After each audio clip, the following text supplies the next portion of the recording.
Good morning, good afternoon, or good evening. Today we have a reading for November 27th, 2025. 3 more chapters in the book of Ezekiel. Following our daily reading plan, 30, 31, and 32. Chapter 30, A Sad Day for Egypt. This is another message that came to me from the Lord. Son of man, prophesy and give this message from the sovereign Lord. Weep and wail for that day, for the terrible day is almost here, the day of the Lord. It is a day of clouds and gloom, a day of despair for the nations. A sword will come against Egypt, and those who are slaughtered will cover the ground. Its wealth will be carried away, and its foundations destroyed. The land of Ethiopia will be ravished. Ethiopia, Libya, Lydia, and all Arabia, and all their other allies will be destroyed in that war. For this is what the Lord says: all of Egypt's allies will fall, and the pride of her power will end. From Migdol to Aswan, they will be slaughtered by the sword, says the sovereign Lord. Egypt will be desolate, surrounded by desolate nations, and its cities will be in ruins, surrounded by other ruined cities. All the people of Egypt will know that I am the Lord, when I have set Egypt on fire, and destroyed all their allies. At that time I will send swift messengers in ships to terrify the complacent Ethiopians. Great panic will come upon them on that day of Egypt's certain destruction. Watch for it. It is sure to come. But this is what the sovereign Lord says: by the power of King Nebuchadnezzar of Babylon, I will destroy the hordes of Egypt. He and his armies, the most ruthless of all, will be sent to demolish the land. They will make war against Egypt, until slaughtered Egyptians cover the ground. I will dry up the Nile River, and sell the land to wicked men. I will destroy the land of Egypt, and everything in it, by the hand of foreigners. I, the Lord, have spoken. This is what the sovereign Lord says: I will smash the idols of Egypt, and the images at Memphis. There will be no rulers left in Egypt. Terror will sweep the land. I will destroy southern Egypt, set fire to Zoan, and bring judgment against Thebes. I will pour out my fury on Pelusium, the strongest fortress of Egypt. I will stamp out the hordes of Thebes. Yes, I will set fire to all Egypt. Pelusium will be racked with pain. Thebes will be torn apart. Memphis will live in constant terror. The young men of Heliopolis and Bubastis will die in battle, and the women will be taken away as slaves. When I come to break the proud strength of Egypt, it will be a dark day for Taphans too. A dark cloud will cover Taphans, and its daughters will be led away as captives. And so I will greatly punish Egypt, and they will know that I am the Lord. The broken arms of Pharaoh. On April 29th, during the 11th year of King Jehoiachin's captivity, this message came to me from the Lord. Son of man, I have broken the arm of Pharaoh, the king of Egypt. His arm has not been put in a cast so that it may heal, neither has it been bound up with a splint to make it strong enough to hold a sword. Therefore, this is what the sovereign Lord says: I am the enemy of Pharaoh, the king of Egypt. I will break both of his arms, the good arm along with the broken one, and I will make his sword clatter to the ground. I will scatter the Egyptians to many lands throughout the world. I will strengthen the arms of Babylon's king and put my sword in his hand. But I will break the arms of Pharaoh, the king of Egypt, and he will lie there mortally wounded, groaning in pain. I will strengthen the arms of the king of Babylon, while the arms of Pharaoh fall useless to his sides. And when I put my sword in the hand of Babylon's king, and he brings it against the land of Egypt, Egypt will know that I am the Lord. I will scatter the Egyptians among the nations, dispersing them throughout the earth. Then they will know that I am the Lord. Chapter 31. Egypt compared to fallen Assyria. On June 21st, during the 11th year of King Jehoiachin's captivity, this message came to me from the Lord. Son of man, give this message to Pharaoh, king of Egypt, and all his hordes. To whom would you compare your greatness? You are like mighty Assyria, which was once like a cedar of Lebanon, with beautiful branches that cast deep forest shade. and with its top high among the clouds. Deep springs watered it, and helped it grow tall and luxuriant. The water flowed around it like a river, streaming to all the trees nearby. This great tree towered high, higher than all the other trees around it. It prospered and grew thick long branches, because all of the water at its roots. The birds nested in its branches, and its shade all the wild animals gave birth. All the great nations of the world lived in its shadow. It was strong and beautiful, its wide-spreading branches, for its roots went deep into abundant water. No other cedar in the garden of God could rival it. No cypress had branches to equal it. No plane tree had boughs to compare. No tree in the garden of God could come close to it in beauty. Because I made this tree so beautiful, and gave it such magnificent foliage, it was the envy of all the other trees of Eden, the garden of God. Therefore, this is what the Sovereign Lord says.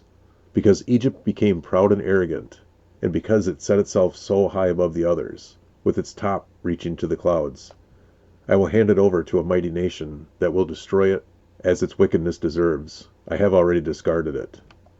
A foreign army, the terror of the nations, has cut it down and left it fallen on the ground. Its branches are scattered across the mountains and valleys and ravines of the land. All those who lived in its shadow have gone away and left it lying there.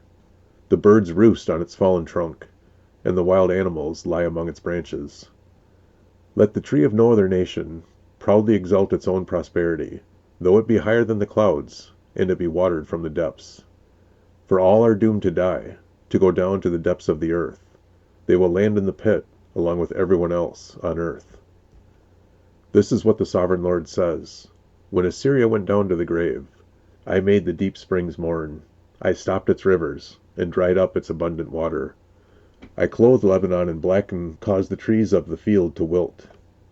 I made the nation shake with fear at the sound of its fall, for I sent it down to the grave, with all the others who descend to the pit. And all the other proud trees of Eden, the most beautiful and the best of Lebanon, the ones whose roots went deep into the water, took comfort to find it there with them in the depths of the earth. Its allies, too, were all destroyed and had passed away. They had gone down to the grave, all those nations that had lived in its shade. O Egypt, to which of the trees of Eden do you compare your strength and glory? You, too, will be brought down to the depths with all these other nations. You will lie there among the outcasts, who have died by the sword. This will be the fate of Pharaoh and all his hordes. I, the Sovereign Lord, have spoken. Chapter 32. A Warning for Pharaoh. On March 3rd, during the 12th year of King Jehoiachin's captivity, this message came to me from the Lord. Son of man, mourn for Pharaoh, king of Egypt, and give him this message. You think of yourself as a strong young lion among the nations, but you are really just a sea monster, heaving around in your own rivers, stirring up mud with your feet. Therefore, this is what the Sovereign Lord says. I will send many people to catch you in my net, and haul you out of the water.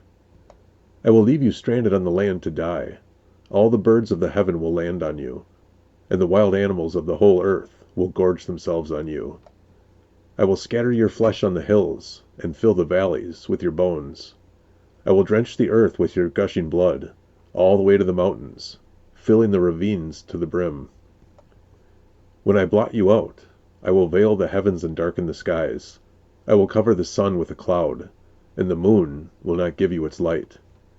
I will darken the bright stars overhead, and cover your land in darkness. I, the Sovereign Lord, have spoken. I will disturb many hearts when I bring news of your downfall to distant nations you have never seen. Yes, I will shock many lands, and their kings will be terrified at your fate. They will shudder in fear for their lives as I brandish my sword before them on the day of your fall. For this is what the Sovereign Lord says. The sword of the king of Babylon will come against you. I will destroy your hordes with the swords of mighty warriors, the terror of the nations. They will shatter the pride of Egypt, and all its hordes will be destroyed. I will destroy all your flocks and herds that graze beside the streams. Never again will people or animals muddy those waters with their feet. Then I will let the waters of Egypt become calm again, and they will flow as smoothly as olive oil, says the sovereign Lord. And when I destroy Egypt, and strip you of everything you own, and strike down all your people, then you will know that I am the Lord. Yes, this is the funeral song they will sing for Egypt. Let all the nations mourn. Let them mourn for Egypt and all its hordes. I, the sovereign Lord, have spoken. Egypt falls into the pit. On March 17th, during the 12th year, another message came to me from the Lord. Son of man, weep for the hordes of Egypt and for the other mighty nations, for I will send them down to the world below, in company with those who descend to the pit. Say to them, O Egypt, are you lovelier than the other nations? No. So go down to the pit and lie there among the outcasts. The Egyptians will fall with the many who have died by the sword, for the sword is drawn against them. Egypt and its hordes will be dragged away for their judgment. Down in the grave, mighty leaders will mockingly welcome Egypt and its allies, saying, They have come down. They lie among the outcasts, hordes slaughtered by their sword. Assyria lies there surrounded by the graves of its army, those who were slaughtered by the sword. Their graves are in the depths of the pit, and they are surrounded by their allies. They struck terror in their hearts of people everywhere, but now they have been slaughtered by the sword. Elam lies there surrounded by the graves of all its hordes, those who were slaughtered by the sword. They struck terror in the hearts of people everywhere, but now they have descended as outcasts to the world below. Now they lie in a pit and share the shame of those who have gone before them. They have a resting place among the slaughtered, surrounded by the graves of all their hordes. Yes, they terrorized the nations where they lived, but now they lie in shame with others in the pit. All of them outcasts, slaughtered by the sword. Meshech and Tubal are there, surrounded by the graves of all their hordes. They once struck terror in the hearts of people everywhere, but now they are outcasts, all slaughtered by the sword. They are not buried in honor like those fallen heroes who went down to their grave with their weapons, their shields covering their bodies, and their swords beneath their heads. Their guilt rests upon them because they brought terror to everyone while they were still alive. You too, Egypt, will lie crushed and broken among the outcasts, all slaughtered by the sword. Edom is there with its kings and princes. Mighty as they were, they also lie among those, slaughtered by the sword, with the outcasts who have gone down to the pit. All the princes of the north and the Sidonians are there with others who have died. Once a terror, they have been put to shame. They lie there as outcasts with others who were slaughtered by the sword. They share the shame of all who have descended to the pit. When Pharaoh and his entire army arrive, he will take comfort that he is not alone in having his hordes killed, says the sovereign Lord. Although I have caused his terror to fall upon all the living, Pharaoh and his hordes will lie there among the outcasts who were slaughtered by the sword. I, the sovereign Lord, have spoken. That wraps up 3 more chapters in the book of Ezekiel. Hope you're doing well. Take care, and God bless.